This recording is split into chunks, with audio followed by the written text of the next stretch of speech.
Ebembe ya apôtre de Baba ebimi mokolo lelo na compte ya Lingala Facile Jerry Golimazala Kikuna. Vendredi ya lelo ya le 6 mai 2011 ezalaki nde mokolo Union des musiciens congolais Imiko elongo na famille ya apôtre Dieka Mbaki de Baba basali ya nzambe pe bakonzi ya mboka na biso baponaki pona kobimisa nzoto ya mowei awa na morgue ya Kliringa Liema na commune ya Gombe.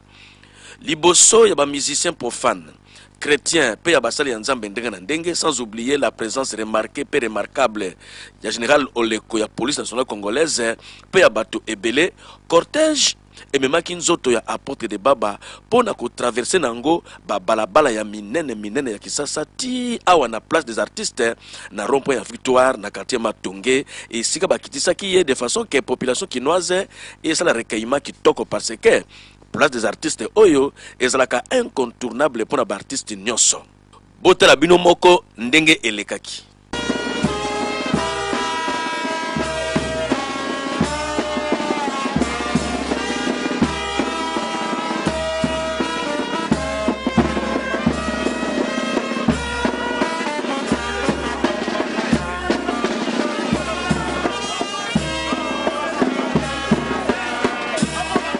Simanango bakendaki lisusu kotambwisa ye na banzela oyo azalaka kolekana ti awa na place Asanef na Lingwala esika bakolela ye butu mobimba ti mokolo ya samedi ya le 7 mai 2011.